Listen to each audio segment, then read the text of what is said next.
உங்கள் வீட்டுக்கு வர கெஸ்ட்டுக்கு நீங்கள் டிஃப்ரெண்ட்டாக செஞ்சு வைக்கணும்னு நினச்சிட்டு இருக்கீங்களா?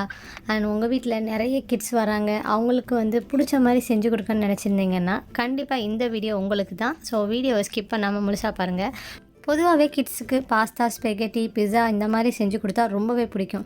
இந்த பாஸ்தாவையும் பிஸாவையும் கம்பைன் பண்ணி இந்த மாதிரி வந்து ஸ்டிக்கில் வச்சு பார்க்குறதுக்கு ரொம்ப அப்படைட்டிங்காக செஞ்சு கொடுத்தா எந்த குழந்தைங்க தான் வேணான்னு சொல்ல போகிறாங்க. குழந்தைங்க மட்டும் இல்லை, பெரியவங்களுமே ரொம்பவே விரும்பி சாப்பிடுவாங்க. ஸோ கண்டிப்பாக வந்து இந்த ரெசிபி எப்படி தெரிஞ்சுக்க வீடியோவை ஸ்கிப் பண்ணாமல் முழுசாக பாருங்கள். அதுக்கு முன்னாடி நம்ம சேனலுக்கு நீங்கள் புதுசாக இருந்து இன்னும் சப்ஸ்கிரைப் பண்ணாமல் இருந்தீங்கன்னா மறக்காமல் சப்ஸ்கிரைப் பண்ணிவிட்டு பக்கத்தில் இருக்க பெல் ஐக்கானையும் ப்ரெஸ் பண்ணிக்கிறங்க. வாங்க வீடியோக்குள்ளே போகலாம். அஸ்ஸலாமு அலைக்கும், ஐம் சப்ருன். இது உங்கள் fusion food Tamil. Welcome to my channel. இதுதான் இந்த ரெசிபி செய்கிறதுக்கு தேவையான இன்க்ரீடியன்ட்ஸு. ஃபஸ்ட்டு இதுக்கு நமக்கு பெண்ணே பாஸ்தா தேவைப்படும். ஸோ நான் அதை பாயில் பண்ணி எடுத்து வச்சுருக்கேன். அடுத்ததாக ஸ்பெகட்டி சாஸ். அடுத்ததாக வந்து நான் வந்து சீஸ் எடுத்து வச்சுருக்கேன். அது போக வந்து mixed dry colour capsicum, tomato and onion dice பண்ணி எடுத்து வச்சுருக்கேன். பாஸ்தா எப்படி குக் பண்ணணும் அண்ட் ஸ்பெகட்டி சாஸ் செய்கிறத அடுத்த இதில் காட்டுறேன் பாருங்கள். ஃபஸ்ட்டு பாஸ்தா குக் பண்ணிக்கலாம். நான் வந்து ஒரு பேனில் வந்து தண்ணி ஊற்றி கொதிக்க விட்டுருக்கேன். அதில் வந்து கொஞ்சம் உப்பும் 1 டீஸ்பூன் அளவுக்கு ஆயிலும் போட்டு நான் வந்து அதை வந்து நல்லா பாயில் பண்ண விட்டுருக்கிறேன். தண்ணி இப்போ நல்லா கொதிச்சு வந்துருச்சு. இப்போ இதில் நம்ம எடுத்து வச்சுருக்க பெண்ணை போட்டுருக்கலாம். நான் வந்து இன்றைக்கி கொஞ்சமாக செய்கிறதுனால ஒரு 8 ஸ்டிக் செய்கிற அளவுக்குள்ள பாஸ்தா மட்டும்தான் போட்டிருக்கேன். நீங்கள் எவ்வளோ செய்கிறீங்களோ அதுக்கு தான் ஆட் பண்ணிக்கிறீங்க. இதை வந்து அப்படியே உங்கள் பேக்கேஜ் இன்ஸ்ட்ரக்ஷன் படி குக் பண்ணிக்கிறங்க. என்னோடய பாஸ்தாவுக்கு வந்து 10 மினிட்ஸ் போட்டிருந்தது. ஸோ உங்கள் இதில் வந்து சம்டைம்ஸ் 7-8 மினிட்ஸ் கூட இருக்கும். ஸோ அதுபடி குக் பண்ணிக்கிறங்க. ரொம்ப குக் பண்ண விட்டுறாதீங்க, நல்லா இருக்காது. இப்போ பாஸ்தா சாஸ் எப்படி பண்ணுறதுன்னு பார்க்கலாம். அதாவது ஸ்பெகட்டி சாஸை அதுக்கு வந்து ஆனியன் வந்து ஒயிட் ஆனியன் வந்து ஹாஃப் ஆனியன் வந்து நல்லா வந்து சின்னதாக கட் பண்ணி எடுத்துருக்கேன். அடுத்ததாக வந்து கார்லிக்கை வந்து 4 பல் பூண்டை வந்து நல்லா பொடிசாக கட் பண்ணி எடுத்துருக்கேன். அடுத்து வந்து இது டொமேட்டோ பியூரி 1 கப். உங்களுக்கு டொமேட்டோ பியூரி இல்லை அப்படின்னா ஒரு 4 தக்காளியை தோல் உரிச்சிட்டு அதை வந்து நல்லா அரைச்சி இந்த மாதிரி ஸ்மூத்தாக எடுத்து வச்சுக்கிறோங்க. அடுத்ததாக வந்து இதுக்கு வந்து நம்மளுக்கு தேவையான உப்பு அண்ட் சுகர் வந்து கண்டிப்பாக ஆட் பண்ணிக்கிறோங்க 1 டீஸ்பூன் அளவுக்கு. அது போக வந்து ஒரிகனோவும் மிக்ஸ்டு ஹர்ப்ஸும் கொஞ்சம் ஆட் பண்ணுறேன். உங்களுக்கு காரமாக வேணும் அப்படின்னு நினச்சிங்கன்னா பெப்பர் ஆர் சில்லி பவுடர் கூட நீங்கள் வந்து ஆட் பண்ணிக்கலாம். இப்போ ஃபஸ்ட்டு ஸ்பெகட்டி சாஸ் செய்ய ஆரம்பிச்சிடலாம். இந்த ஸ்பெகட்டி சாஸ் செய்கிறதுக்கு ஒரு சாஸ்பேனில் வந்து நான் வந்து ஒரு 2 டீஸ்பூன் அளவுக்கு ஆயில் ஆட் பண்ணிக்கிட்டேன். ஆயில் வந்து ஆட் பண்ணிவிட்டு கொஞ்சம் வந்து ஆயில் சூடாக விட்டுருவோம். ரொம்ப வந்து ஃப்ளேமை வந்து ஹையில் வச்சிடாதீங்க, லோ ஃப்ளேம்லேயே வச்சு நம்ம செய்யணும் இதை.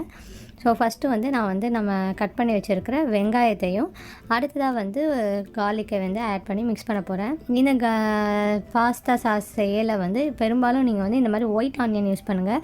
நார்மலாக யூஸ் பண்ணுற சமையலுக்குலாம் நம்ம யூஸ் பண்ணுற மாதிரி ரெட் ஆனியன் யூஸ் பண்ணோம்னா அதோட டேஸ்ட் வந்து கொஞ்சம் டிஃப்ரெண்ட்டாக இருக்கும். ஸோ மோஸ்ட்லி வந்து இந்த மாதிரி ஆனியன் யூஸ் பண்ணுறதுக்கு ட்ரை பண்ணுங்கள். பாஸ்தா, லசானியா இந்த மாதிரிலாம் செய்யலை. ஆனியன் கொஞ்சம் நேரம் வதக்கினோடனே லைட்டாக ப்ரௌன் ஆக ஆரம்பிக்கும். அந்த டைமில் வந்து 1 கப் அளவுக்கு தண்ணி, இல்லைனா வந்து உங்கள்கிட்ட வந்து வெஜிடபிள் ஸ்டாக் இல்லாட்டா வந்து சிக்கன் ப்ரூத் இந்த மாதிரி இருந்துச்சுன்னா 1 கப் மட்டும் ஆட் பண்ணி அதை நல்லா மிக்ஸ் பண்ணதுக்கப்புறம் நம்ம வந்து எடுத்து வச்சுருக்க டொமேட்டோ பியூரி 1 கப் இருந்ததில் அதையும் வந்து ஆட் பண்ணிக்கலாம். ஆட் பண்ணி அப்படியே குக் பண்ண விட்டுக்கிட்டு இருந்தீங்கன்னா அந்த மாதிரி வந்து திக்காய் வரும். அந்த டைமில் வந்து நம்ம எடுத்து வச்சுருந்த சுகர், சால்ட்டு, அடுத்து வந்து ஒரிகனோ, இந்த டைம்லேயே உங்களுக்கு வேணும்னா பெப்பர் பவுடர் ஆர் சில்லி பவுடரும் ஆட் பண்ணிக்கணும் உங்களுக்கு காரம் வேணும் அப்படின்னா. ஸோ இப்படி வந்து ஒரு மிக்ஸ் பண்ணிவிட்டு ஒரு 2 மினிட்ஸ் அளவுக்கு மட்டும் இந்த மாதிரி குக் பண்ணிவிட்டு ஆஃப் பண்ணிடலாம்.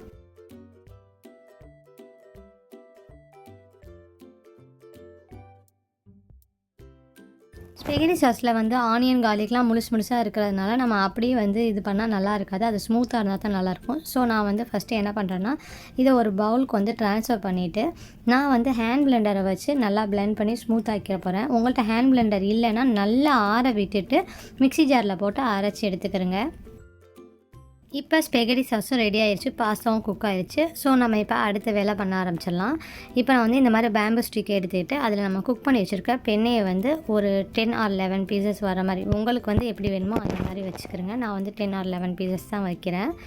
ஸோ இந்த மாதிரி வந்து வரிசலாக வந்து அப்படியே வந்து ஒன்றோட ஒன்று ஒட்டி இருக்கிற மாதிரி ரொம்ப கலகலன்னு கேப் விடாமல் அப்படி நெருக்கமாகவே நீங்கள் வந்து அப்படியே வந்து அரேஞ்ச் பண்ணிக்கிறங்க.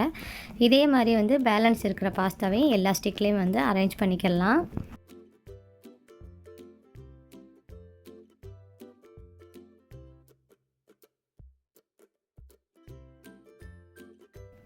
நான் இன்றைக்கி எடுத்திருந்ததில் ஒரு 8 ஸ்டிக் அளவுக்கு எனக்கு வந்தது. ஸோ இப்போ ரெடி ஆயிடுச்சு. இப்போ நம்ம பாஸ்தா பிஸா செய்ய ஆரம்பிச்சிடலாம்.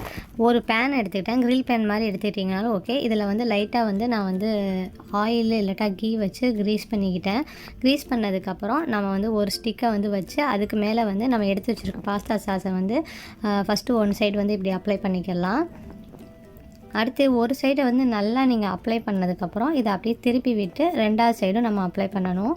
இப்போ நான் வந்து ஒன்று வச்சதுக்கப்புறம் செகண்ட் அண்ட் தேர்டு ஸ்டிக்கையும் வச்சுட்டு அதுலேயும் வந்து மேலே வந்து அப்ளை பண்ணிக்கிட்டேன். இப்போ இந்த 3 ஸ்டிக்லையுமே மேலே வந்து நல்லா வந்து இந்த பாஸ்தா சாஸை அப்ளை பண்ணிவிட்டு இப்போ வந்து ஒரு ஸ்டிக்கை இந்த மாதிரி திருப்பி விட்டுட்டு அதுலேயும் வந்து நான் வந்து பேக் சைட்லேயும் வந்து அப்ளை பண்ணிக்கிறேன். ஏன்னா நமக்கு வந்து இந்த பாஸ்தா பிஸாவுக்கு வந்து 2 சைடுமே வந்து நல்லா வந்து இந்த சாஸ் வந்து அதில் வந்து சேர்ந்துருந்தால் தான் நல்லாயிருக்கும். இல்லாட்டா ப்ளெயினாக இருக்கிற மாதிரி இருக்கும். ஸோ அதனால தான் நம்ம பாஸ்தா சாஸ் வந்து கொஞ்சம் நிறையவாகவே செஞ்சு வச்சுருந்து இதில் வந்து இந்த மாதிரி வந்து ஆட் பண்ணிக்கிறோம். 2 சைடும் வந்து திருப்பி போட்டதுக்கப்புறம் நம்ம வந்து மேலே வந்து டாப்பிங்ஸ் வைக்க ஆரம்பிச்சிடலாம். நான் சீஸு அடுத்து வந்து டொமேட்டோ கேப்சிகம்லாம் வச்சுருந்தாலும் அது போட்டு மேலேயும் கொஞ்சம் சீஸு போட்டு அப்படியே அரேஞ்ச் பண்ணிக்கிறேன். இந்த பேன் வச்சதுலேருந்தே வந்து உங்கள் ஃப்ளேம் வந்து ரொம்ப லோவாக இருக்கணும். ரொம்ப அதிகமாக இருந்தால் கீழே கருக ஆரம்பிச்சிடும். ஸோ வந்து இப்போ வந்து சீஸ் நல்லா மெல்ட் ஆனதோட ரெடி ஆயிடுச்சு ஒரு ஸ்டிக்கு. அதை ரெடி ஆனதை எடுத்து வச்சுட்டு அடுத்ததையும் நான் வந்து செஞ்சுக்கிறேன். ஃபஸ்ட்டு ஒரு செட்டு எடுத்து முடிச்சாச்சு. இப்போ அதே பேன்லேயே வந்து க்ரீஸ்லாம் பண்ண தேவையில்ல. ஆல்ரெடி கொஞ்சம் ஆயில் எல்லாமே இருக்கறனால ஜஸ்ட்டு நான் வந்து 2 ஸ்டிக் வச்சு இதிலே வந்து ஃபஸ்ட்டு ஒன் சைடு வந்து அப்ளை பண்ணிவிட்டு ஏற்கனவே நம்ம பண்ணின மாதிரியே தான் 2 இதுலேயுமே வந்து ஒன் சைடு அப்ளை பண்ணி திருப்பி போட்டு அதே மாதிரியே தான் நான் பண்ண போகிறேன். ஸோ நீங்கள் பாருங்கள்.